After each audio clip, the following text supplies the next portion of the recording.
আসসালামু আলাইকুম প্রিয় দর্শক, অন্য মঞ্চে আলোচনায় আপনাদের সকলকে আমন্ত্রণ জানাচ্ছি। আজ আমাদের সঙ্গে আমন্ত্রিত অতিথি হিসেবে আছেন সুপ্রিয় দর্শক, সাজ্জাদ কাদিরের প্রীতি নিন, শুভেচ্ছা নিন। এই মুহূর্তে আপনাদের সামনে কথা বলতে চাই আগস্টে নয়, শেখ হাসিনা ঠিক কোন মাসে ফিরছেন। দর্শক, শেখ হাসিনা দেশে ফিরছেন এটি এখনো অনেক মানুষ বিশ্বাস করে না।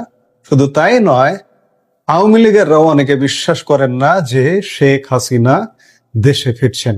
কিন্তু আমাদের কাছে আসা তথ্য বলছে শেখ হাসিনা, তার জেল হোক, ফাঁসি হোক, বুলেটে ঝাঁঝরা হয়ে যাক, তারপরেও তিনি দেশে ফিরবেন, ফিরবার প্রস্তুতি নিচ্ছেন।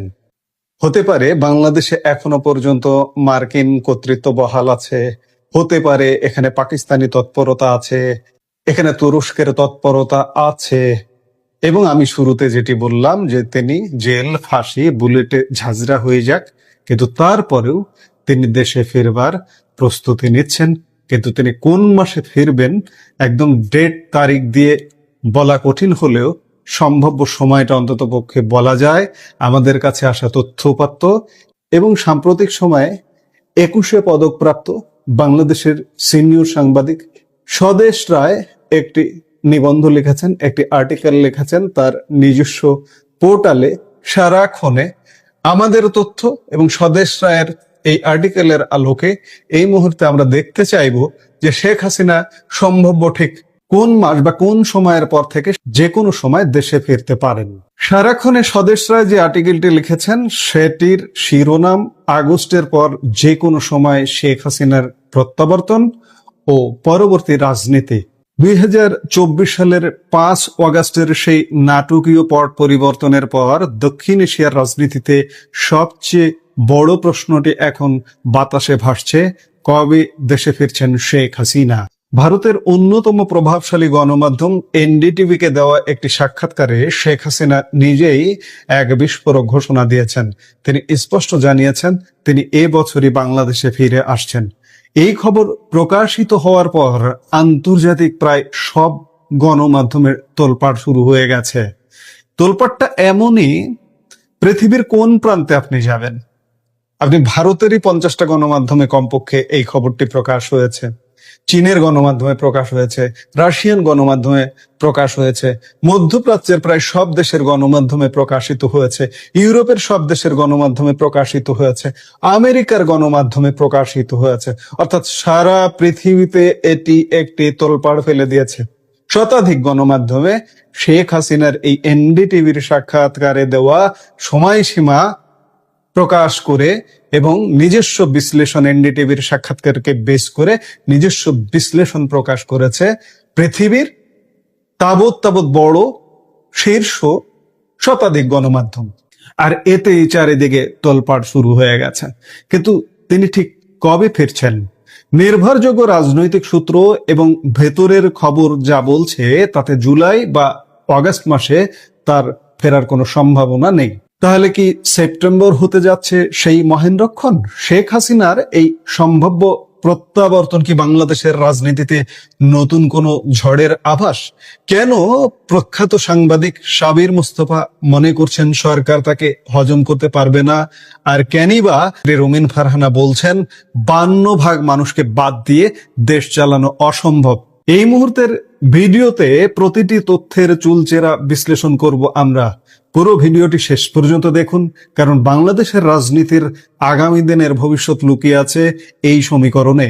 প্রথমে আসা যাক টাইমিং এর প্রশ্নে। শেখ হাসিনা কেন জুলাই বা আগস্টে ফিরছেন না? এর পেছনে রয়েছে এক অদ্ভুত মনস্তাত্ত্বিক ও ঐতিহাসিক কারণ। বাস্তববাদী রাজনীতি করলেও আগস্ট মাস নিয়ে আওয়ামী লীগ এবং শেখ হাসিনার মধ্যে এক ধরনের সুপার স্টেশন বা অন্ধবিশ্বাস কাজ করে। শুধু আগস্ট মাসে নয়, নির্বাচনের ক্ষেত্রেও আওয়ামী লীগ মনে করে জোড় সাল ছাড়া তারা নির্বাচনে জয়ী হতে পারে না। 1954 সাল থেকে শুরু করে তাদের যাবতীয় নির্বাচনী বিজয় কিন্তু জোড় সালে এসেছে। ইতিহাসের দিকে তাকালে দেখা যায় এই সুপার স্টেশন বা অলৌকিক বিশ্বাসের বিষয়টি কিন্তু নতুন নয়। রোমান বীর জুলিয়াস সিজার অটোমান সাম্রাজ্যের প্রতিষ্ঠাতা সুলতান মেহমুদ কিংবা ভারতের আধুনিক ও দূরদর্শী নেত্রী মিসেস ইন্দিরা গান্ধীরও এমন কিছু নিজস্ব বিশ্বাস ছিল। আওয়ামী লীগের কাছে অগাস্ট মাসটি মানে এক কালো মাস বা অপয়া মাস। এর পেছনে রয়েছে রক্তক্ষয়ী ইতিহাস। 1947 সালের 14 অগাস্ট পাকিস্তান রাষ্ট্র গঠন, যা বাঙালির বঞ্চনার শুরু। 1975 সালের 15 অগাস্ট এক চরম ষড়যন্ত্রের মাধ্যমে বঙ্গবন্ধু শেখ মুজিবুর রহমানকে সপরিবারে নৃশংসভাবে হত্যা করা হয়। 2004 সালের 21 আগস্ট শেখ হাসিনাকে হত্যার উদ্দেশ্যে বর্বরচিত গ্রেনেড হামলা, যেখানে আইভি রহমান সহ 24 জন প্রাণ হারান। 2024 সালের 5 অগাস্ট ডক্টর ইউনূসের মেটিকুলাস ডিজাইন বা নিখুঁত নকশার মাধ্যমে শেখ হাসিনা সরকারের পতন। এসব কারণেই হয়তো শেখ হাসিনা তার প্রত্যাবর্তনের জন্য অগাস্ট মাসকে এড়িয়ে চলছেন। তাহলে শেখ হাসিনা ঠিক কবে ফিরছেন? ভেতরের খবর হলো সেপ্টেম্বর শুরুর পর যে কোনো সময় তিনি বাংলাদেশে পা রাখতে পারেন, তবে তিনি কোনো মতে ডিসেম্বর পর্যন্ত অপেক্ষা করবেন না। অর্থাৎ আমরা চূড়ান্ত মাস ধরে নিতে পারি সেপ্টেম্বর, অক্টোবর, নভেম্বর। স্বাধীনতা পরবর্তী বাংলাদেশের রাজনীতি যারা দীর্ঘদিন লক্ষ্য করেছেন তারা ভালো করেই জানেন যে ডিসেম্বর থেকে মার্চ এই মাসগুলো ঐতিহাসিকভাবে আওয়ামী লীগের নিজস্ব মাস। কারণ এই সময়টা মুক্তিযুদ্ধের বিজয়ের মাস। এই সময়ে বাংলাদেশে প্রাকৃতিকভাবেই একটা ভিন্ন রাজনৈতিক আবহাওয়া তৈরি হয়। আর এই ডিসেম্বরের রাজনৈতিক টেম্পো বা হাওয়া তৈরি হতে শুরু করে মূলত সেপ্টেম্বর, অক্টোবর থেকেই। সাদা চোখে দেখলে এটাই স্পষ্ট যে রাজনৈতিক কৌশল হিসেবে শেখ হাসিনা তার প্রত্যাবর্তনের সময়টা আগস্টের ঠিক পরেই নির্ধারণ করছেন। তবে মনে রাখবেন, শেখ হাসিনা 45 বছর ধরে বাংলাদেশের রাজনীতিতে অত্যন্ত প্রধান স্তম্ভ। টানা 21 বছর তিনি বাংলাদেশের প্রধানমন্ত্রী ছিলেন। বিশ্বের ইতিহাসে তিনি সম্ভবত একমাত্র রাষ্ট্রনায়ক যিনি নিজের দেশে তার বিরুদ্ধে একটি নিখুঁত ষড়যন্ত্র যখন চূড়ান্ত রূপ নিচ্ছিল, ঠিক সেই মুহূর্তেই নিজ দেশের সর্বোচ্চ সিকিউরিটি ও সামরিক বিমান ব্যবহার করে সম্পূর্ণ রাষ্ট্রীয় মর্যাদায় প্রতিবেশী দেশে আশ্রয় নিয়েছেন। তাই তার দেশে ফেরাকে শুধু সাদামাটা ভাবে দেখার কোনো সুযোগ নেই। এ বিষয়ে বাংলাদেশের প্রখ্যাত আইনজীবী মহসিন রশিদ একটি টক শোতে অত্যন্ত তাৎপর্যপূর্ণ ইঙ্গিত দিয়েছেন। তিনি বলেছেন, তিনি বা শেখ হাসিনা তো আপনার আমার মতো সাধারণ মানুষের মতো প্লেনের টিকিট কেটে এসে বিমানবন্দরে নামবেন না। তিনি যেভাবে একটি রাষ্ট্রীয় ও সামরিক ব্যবস্থাপনায় গেছেন, ঠিক তেমনি একটি আন্তর্জাতিক ব্যবস্থার ভেতর দিয়ে এই দেশে ফিরবেন। দক্ষিণ এশিয়ার রাজনীতিতে এর উদাহরণও আছে। পাকিস্তানের নওয়াজ শরীফ যখন ফিরেছিলেন তখন বিমানবন্দরেই আদালত বসিয়ে তাকে মুক্ত মানুষ হিসেবে দেশে প্রবেশের সুযোগ করে দেওয়া হয়েছিল। তবে মহসিন রশিদের এই বক্তব্যের চেয়েও শেখ হাসিনার স্ট্যাটাস আরো অনেক বেশি মর্যাদাপূর্ণ। যে দেশটিতে তিনি বর্তমানে আছেন সেখানে শুধু সে দেশের সরকার তাকে আশ্রয় দেয়নি, বরং তাকে আশ্রয় দিয়েছে রাষ্ট্র, অর্থাৎ দেশের সংসদের সকল দলের জনপ্রতিনিধিরা সর্বসম্মতভাবে তাকে এই মর্যাদা দিয়েছেন। সর্বদলীয় বৈঠকে সিদ্ধান্ত নিয়ে শেখ হাসিনাকে সসম্মানে ভারতে আশ্রয় দেওয়া হয়েছে। ফলে তার ফেরাটা এক বিশাল আন্তর্জাতিক ও দেশীয় সমঝোতার ইঙ্গিত দেয়। শেখ হাসিনার এই প্রত্যাবর্তন বর্তমান বিএনপি সরকারের জন্য কতটা স্বস্তির হবে? বিবিসি বাংলা বিভাগের সাবেক প্রধান প্রখ্যাত সাংবাদিক সাবির মুস্তাফা একটি টক শোতে অত্যন্ত তাৎপর্যপূর্ণ মন্তব্য করেছেন। তিনি মনে করেন, শেখ হাসিনা যেদিন ফিরবেন সেদিন বিমানবন্দরে যাতে লাখ লাখ মানুষের ঢল না নামে তা ঠেকানোর জন্য সরকার ওই দিন ঢাকায় কারফিউ জারি করতে পারে। তিনি আরো স্পষ্ট করে বলেছেন, শেখ হাসিনা দেশে ফিরলে তাকে হজম করা বর্তমান সরকারের পক্ষে ভীষণ কষ্টকর হবে। অন্যদিকে স্বতন্ত্র সংসদ সদস্য রুমিন ফারহানা এক বিস্ফোরক সত্য উচ্চারণ করেছেন। তিনি বলেছেন, বর্তমান সরকার শেখ হাসিনার বিচার করার বা শাস্তি দেওয়ার মতো রাজনৈতিক অবস্থানে নেই। কারণ দেশের 52% মানুষকে বাদ দিয়ে কোনো সরকারের পক্ষে চলা সম্ভব নয়। আর রাজনৈতিক বিশ্লেষকরা মনে করেন এই 52% বলতে তিনি মূলত আওয়ামী লীগ ও শেখ হাসিনার সমর্থক গোষ্ঠীকে ইঙ্গিত করেছেন। শেখ হাসিনাও তার সাক্ষাৎকারে হুঙ্কার দিয়ে বলেছেন, যাই ঘটুক আমি ফিরব। এই যাই ঘটুক শব্দের গভীরতা অনেক। ভেতরের খবর বলছে তিনি জেলে যেতে এমনকি বুক পেতে গুলি নিতেও প্রস্তুত আছেন। তিনি বলেছেন এই দেশের মাটিতে তার বাবার রক্ত, তার পরিবারের রক্ত এবং বীর শহীদদের রক্ত মিশে আছে, তাই তিনি সেখানেই ফিরবেন। অর্থাৎ প্রয়োজনে সর্বোচ্চ আত্মত্যাগের মানসিকতা নিয়েই তিনি ফিরছেন। এখন প্রশ্ন জাগে, শেখ হাসিনা এই সাহস কোথা থেকে পাচ্ছেন? আর কেনই বা বিশ্লেষকরা বলছেন সরকার তাকে হজম করতে পারবে না? এর মূল ভিত্তি তৈরি হয়েছে ডক্টর ইউনূসের অধীনে হওয়া গত 12ই ফেব্রুয়ারির তথাকথিত নির্বাচনের মাধ্যমে। এই নির্বাচনের পর আওয়ামী লীগ মনে করছে নৈতিকভাবে তাদের জয় হয়েছে, কারণ নির্বাচনের আগে ইউনূস সরকার এবং কয়েকটি মহল মিলে একটি তৃণমূল আওয়ামী লীগ বা কিংস পার্টি গড়ার আপ্রাণ চেষ্টা করেছিল, কিন্তু শত জেল জুলুম আর মৃত্যুর ভয় উপেক্ষা করেও কোন প্রকৃত আওয়ামী লীগার শেখ হাসিনার নেতৃত্ব ছেড়ে যাননি। 11 সময়ের দলছুট হওয়া মেহেরপুরের এক সাবেক এমপি প্রচুর টাকা খরচ করে স্বতন্ত্র প্রার্থী দাঁড় করানোর চেষ্টা করলেও শেখ হাসিনা যখন সোশ্যাল মিডিয়া ও আন্তর্জাতিক গণমাধ্যমে তার কর্মীদের ভোট কেন্দ্রে না যাওয়ার নির্দেশ দেন, তখন প্রার্থীরা মাঠ থেকেই সরে দাঁড়ায়। এমনকি জিএম কাদেরের জাতীয় পার্টি নানামুখী চাপে নির্বাচনে অংশ নিলেও শেষ পর্যন্ত সেভাবে মাঠে ছিল না। ফলে নির্বাচনটি স্রেফ জামায়াত, বিএনপি এবং এনসিপির মতো দীর্ঘদিনের ন্যাচারাল অ্যালাই বা স্বাভাবিক মিত্রদের নিজেদের মধ্যে একটি ভাগাভাগির খেলায় পরিণত হয়। পরবর্তীতে জিএম কাদেরের নিজস্ব নির্বাচনী বিশ্লেষণে দেখা গেছে সর্বোচ্চ ভাগ মানুষ এই নির্বাচনে ভোট দিয়েছে, যেখানে রুমিন ফারহানাই বলছেন 52% মানুষকে বাদ দিয়ে দেশ চালানো অসম্ভব, সেখানে মাত্র 13% ভোটের এই ত্রুটিপূর্ণ নির্বাচনের মাধ্যমে আসা সরকার স্বভাবতই রাজনৈতিকভাবে অত্যন্ত দুর্বল।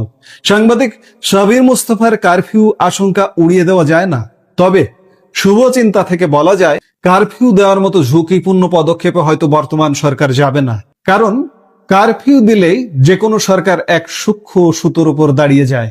বাংলাদেশের ইতিহাস সাক্ষী আইয়ুব খান, এরশাদ, ইয়াজউদ্দিন কিংবা সর্বশেষ স্বয়ং শেখ হাসিনা যারাই কারফিউ দিয়েছেন তার ফল শেষ পর্যন্ত সরকারের বিপক্ষে গেছে।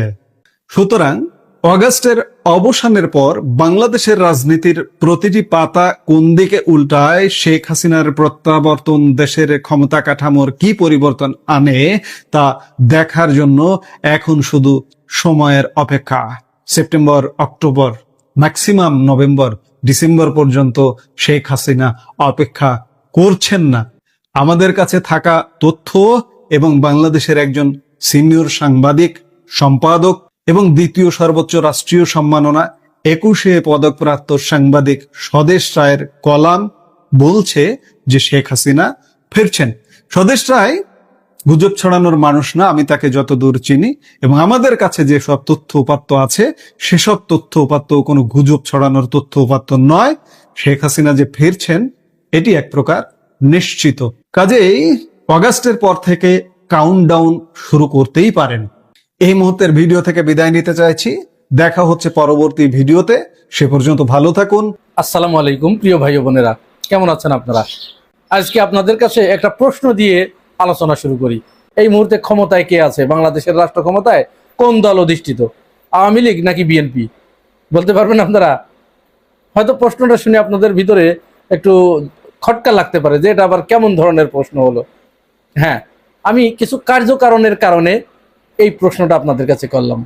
এই সময়ে বাংলাদেশের রাষ্ট্র ক্ষমতায় আওয়ামী লীগ নাকি বিএনপি, কে দেশ পরিচালনা করছে এটি আমরা ঠাওর করতে পারছি না। তবে আপাত দৃষ্টিতে অবয়বগতভাবে এবং রাষ্ট্রের বিভিন্ন বডিতে যে ব্যক্তিরা বসে আছে তারা আপাত দৃষ্টিতে বিএনপির মতো মনে হলেও মূলত দেশ চালাচ্ছে আওয়ামী লীগ। যারা সুপারিশ সমূহ বাস্তবায়ন করে, যারা আদেশ সমূহ বাস্তবায়ন করে, যারা কার্যপ্রণালীকে বাস্তবে রূপদান করে, এই সমস্ত ব্যক্তিরা সব ফ্যাসিবাদের দোসর। এবং নতুন করে তারা শপথ নিয়েছে এবং শেখ হাসিনাকে এই মর্মে তারা নিশ্চয়তা দিয়েছে যে নেত্রী, আপনি কোনো চিন্তা করবেন না, আমরা আছি, আপনি আসুন, চট করে ঢুকে পড়ুন। যার কারণে শেখ হাসিনা এই কথাটি বলতে সাহস পেয়েছে যে আমি 1 বছরের ভিতরে বাংলাদেশে ফিরছি বলে, এই যে শেখ হাসিনার বক্তব্য। কিন্তু এই খবরটা আমি এই মুহূর্তে আনলাম এই কারণে, 2009 সাল থেকে 2024-এর 5 আগস্ট পর্যন্ত বাংলাদেশের টিভি চ্যানেলগুলোতে সাংবাদিক নামের যে প্রাণীগুলো সেখানে দায়িত্ব পালন করত বা সাংবাদিকতা করত, তাদের অনেকেই পালালেও অল্প কিছুদিন পালিয়ে থাকার পরে, ইউনূস সরকারের আমলে পালিয়ে থাকার পরে বিএনপি সরকার ক্ষমতায় এসেছে আর তারা ফিরে এসেছে। এবং শুধু ফিরে এসেই ক্ষান্ত হয় নাই, তারা ওই আগের রুদ্র মূর্তির চেয়েও ভয়ঙ্কর মূর্তি রূপে তারা ফিরে এসেছে। আপনারা ওই সময়ে কয়েকজন নারী সাংবাদিকের কথা বলতে পারেন, যেমন ফারজানা রূপা, মিথিলা ফারজানা, নবনীতা চৌধুরী, মাসুদা ভাট্টি, আর চ্যানেল আইয়ে ছিল সমা ইসলাম। আমার আজকের আলোচনার বিষয় মূলত এই সমা ইসলামকে নিয়ে। এই সমা ইসলাম চ্যানেল আইতে বিগত 17 বছর শেখ হাসিনার পক্ষে বয়ান উৎপাদনের জন্য তার কাপড় যতটুকু তোলা দরকার সে তার চেয়েও বেশি তুলেছে।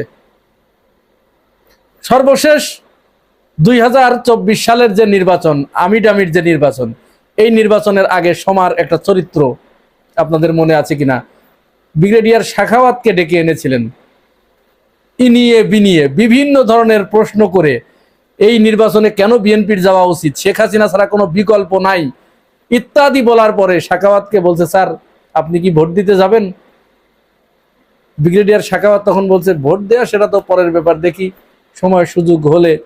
কেন স্যার যাবেন না? সমার, কেন স্যার যাবেন না?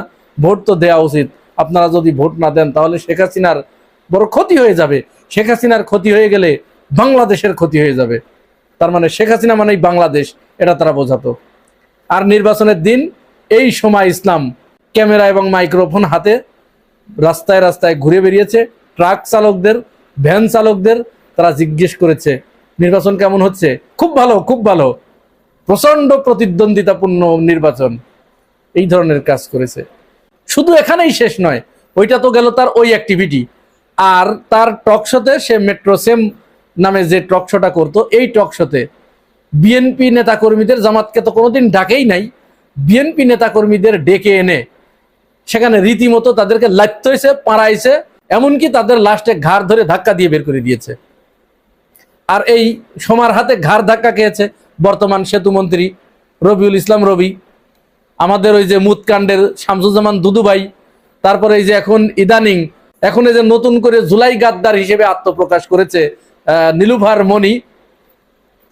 এরকম বিএনপির অসংখ্য নেতাকর্মীকে এই সমা ঘাড়ে ধাক্কা দিয়ে অপমান অপদস্থ করে তার চ্যানেল থেকে বিদায় করে দিয়েছে।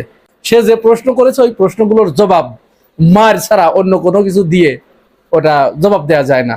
কিন্তু যারা টকশোতে যায় তারা তো কি করার আছে, কিছু তো করার নেই, গেছে, অসংখ্য লোক দেখছে, দেখতে গিয়েই তারা তখন ওই লাস্টে নিজেদের অপারগতা স্বীকার করে সেখান থেকে ওয়াকআউট করতে বাধ্য হয়েছে। কিন্তু এরই এক পর্যায়ে মাসুদা ভাট্টির সাথে একটু মেজাজ গরম করে ফেলেছিলেন মইনুল হোসেন, ব্যারিস্টার মইনুল হোসেন, আপনারা জানেন লোকটাকে, প্রবীণ মানুষ, তাকে অপমান অপদস্থ করে তার বাসা থেকে গ্রেপ্তার করে নিয়ে তাকে জেলখানায় বন্দি করে রাখা হলো এই মাসুদা ভাট্টি মার্কা এক নারীর কথা মতো। পরে এই মইনুল হোসেন তিনি অপমান সহ্য করতে না পেরে স্ট্রোক করে মারা গিয়েছিলেন। পিয়াস করিমের মতো লোককে স্ট্রোক করে মরতে বাধ্য করা হয়েছে। এগুলো আপনারা ভুলে গেছেন, এগুলো স্মরণে রাখা দরকার। যে কথাটি বলার জন্য এতগুলো কথা বললাম, সেই সময় ইসলাম আবার ফিরে এসেছে চ্যানেল আইতে। নবনীতা চৌধুরী সে আর চ্যানেলে আসছে না 71-এ, সে এখন তার নিজস্ব ইউটিউব চ্যানেলে সে তার বয়ান উৎপাদন করছে। কয়েকদিন আগেও সে একটা বয়ান দিয়েছে, এই যে দীনেশ ত্রিবেদী যিনি আসলেন বাংলাদেশের ভারতীয় হাই কমিশনার হয়ে, তাকে তিনি বলছেন যে সরকার কি পারবে এখন দীনেশ ত্রিবেদীকে যে কোনো মুহূর্তে তলব করতে? এটি কিন্তু সরকার পারবে না, কারণ দীনেশ ত্রিবেদী তিনি কিন্তু একজন মন্ত্রীর সমমর্যাদা নিয়ে বাংলাদেশে এসেছেন। এরা ভারতের কাছে তার পিছন সাইডটা এমন ভাবে বর্গা দিয়েছে, ওই সাইডটার যা খুশি তাই হয়ে যাক, ওদিকে ওর তাকানোর নাই। ওই সাইডটা মারছে আর বলছে এটা বল, ও সেটাই বলে। আচ্ছা রে ভাই, এই বাংলাদেশের প্রধানমন্ত্রী বা মার্কিন যুক্তরাষ্ট্রের প্রেসিডেন্ট ডোনাল্ড ট্রাম্প, সে যদি বাংলাদেশে এসে কোনো হোটেলে হোটেল বয়ের কাজ নেয়, তো যতক্ষণ সে হোটেল বয়ের কাজ করবে ততক্ষণ সে হোটেল বয়, তার পরিচয় সে জাস্ট ওয়েটার, নট আদার। তো দীনেশ ত্রিবেদী, সে মন্ত্রী হোক, প্রতিমন্ত্রী হোক, নরেন্দ্র মোদীর ভাই হোক, আর আব্বা হোক আর শ্বশুর হোক, ও বাংলাদেশে এসেছে হাই কমিশনার হয়ে। ও এখানে ট্রিট হবে হাই কমিশনার হিসেবে। নবনীতা চৌধুরী যুক্তি দেখাচ্ছে যে সে মন্ত্রীর সমমর্যাদার অধিকারী, তাকে কিন্তু যখন তখন তলব করা যাবে না। এই হচ্ছে এই আওয়ামী ভারতীয় দালালদের চরিত্র এবং চিন্তা চেতনার দৌড়, জ্ঞানের বহর। যাই হোক, ফিরে আসছি আবার সময় ইসলামের কথায়। এই সময় ইসলাম চ্যানেল আইতে আবার ফিরে এসেছে এবং নব উদ্যমে সে এমন কিছু প্রশ্ন সে আবার বিএনপির নেতা নেত্রীদের ডাকতে শুরু করেছে। এর আগে গুরুত্বপূর্ণ একটা তথ্য আপনাদেরকে দিয়ে রাখি, সে কিন্তু এই চ্যানেল আইতে এই মেট্রো সেমে আবার ফেরার আগে গত 15 জুন একটা বিশেষ ফ্লাইটে কলকাতায় গিয়েছিল। সেখানে গিয়ে আওয়ামী লীগের যে পলাতক নেতাকর্মীরা ওই কলকাতায় আছে তাদের সাথে বৈঠক করেছে, একাধিক বৈঠক, যোগাযোগ করেছে, ভারতীয় গোয়েন্দা সংস্থা রয়ের সাথে যোগাযোগ করেছে, করে ওই একই ফ্লাইটে আবার 20 তারিখে ফিরে এসেছে। ওই যে বিমানে গিয়েছিল ওই বিমানেই 20 জুন ফিরে এসেছে। ফিরে আসার পরেই সে চ্যানেল আইতে এসে একের পর এক বিএনপির বিভিন্ন নেতাকর্মীদেরকে ডেকে এনে আবার তার সেই পূর্বের চেহারা সে খুলে দিয়েছে। এরই ভিতরে গতকাল ডেকে এনেছিল নীলুফার চৌধুরী মনিকে।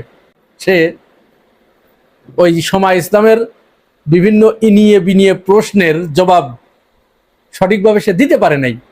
অর্থাৎ সমা তাকে এমন একটা জালের ভিতরে নিক্ষেপ করেছে, ওই জালের ভিতরে নিক্ষিপ্ত হয়ে সে জুলাই সম্পর্কে এবার বলছে যে জুলাই এটা অন্য কোনো পরিকল্পনা ছিল, এখানে কেউ কারো চিন্তা না, কে মরছে, পাশ থেকে একজন পড়ে গেছে, আসলে সে পড়ে নাই, সে মারা গেছে। আচ্ছা, এবার কে তাকে মারলো, এই গুলিটা কি সামনে থেকে আসলো নাকি পিছন থেকে আসলো?